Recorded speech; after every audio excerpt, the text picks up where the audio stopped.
what that is, but that does not look like me. It's a caricature, a caricature. These are all these twists you have.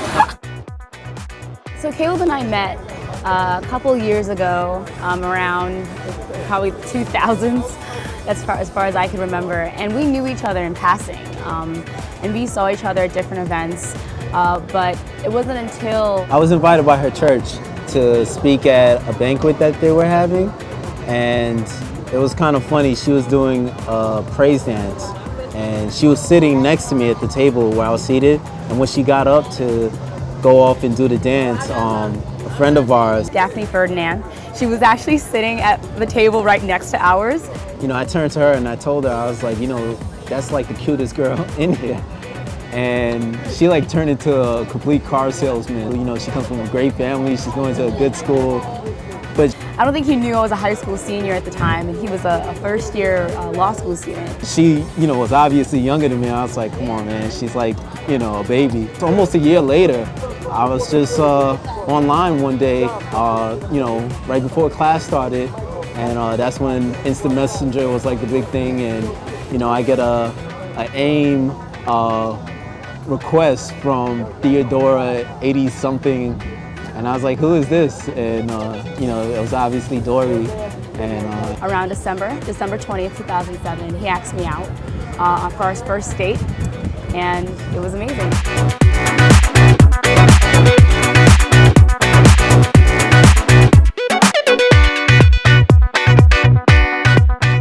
the moment I knew I loved her, it was kind of funny actually. It was a contrast from other girls I had been with.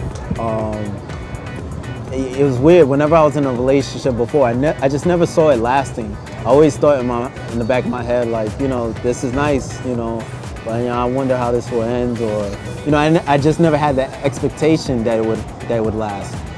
I was with Dori for a while.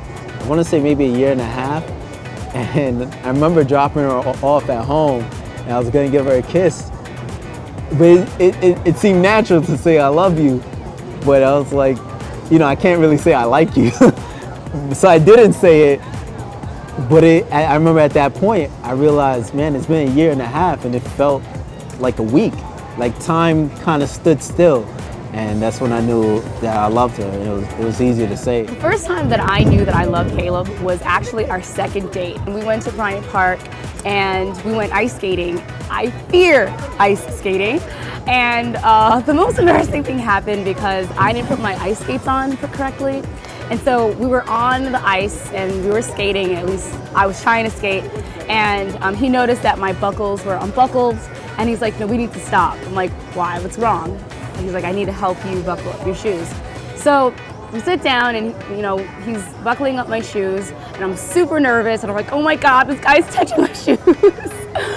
And so he buckles up my shoes, but as soon as he's done, he fixes up the cuffs of my jeans, and I'm like, oh my God, he's paying attention to this.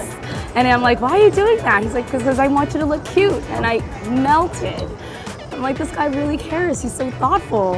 And my heart was just like, wow, I think I'm falling for this guy.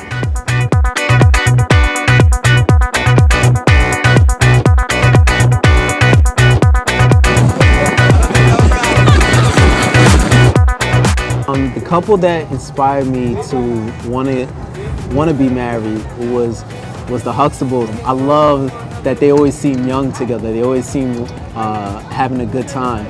My favorite episode, I think, is it was one of the episodes like in the later seasons where it's Bill Cosby and two of his son-in-laws, and they have a bet who could be like the most romantic. But because Bill Cosby's a doctor, they're like, oh no, you know, we can't let money play into this because you could just buy the most expensive thing. So he's like, all right, you know, we'll keep it to like a $20 minimum. And the girls, their wives find out, and they're like, oh, you know, no matter what they give us, we're just gonna be stoic and we're not gonna flinch, nothing. And all of them go, Elvin goes, Denise's husband goes, and they're pretty smooth with their gifts. Dr. Huxtable goes,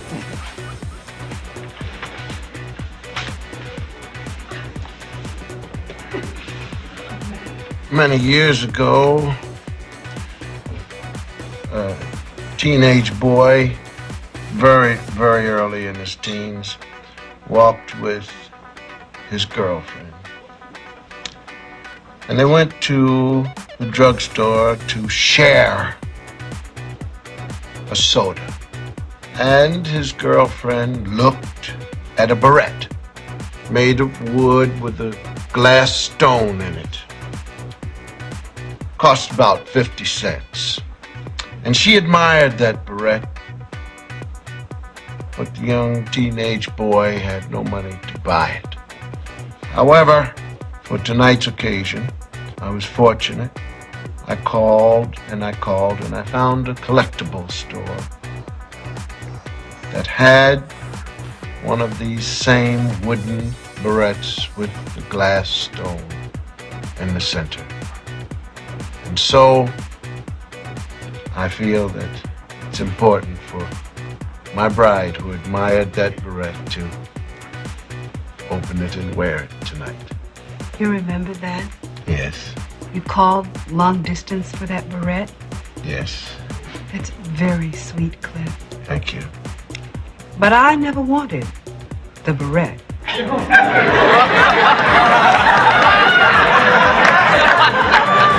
But you said when you looked in Eunice Chantilly wore that barrette, and I said it was tacky. What I wanted was a green plastic bracelet, Cliff, not that tacky barrette. This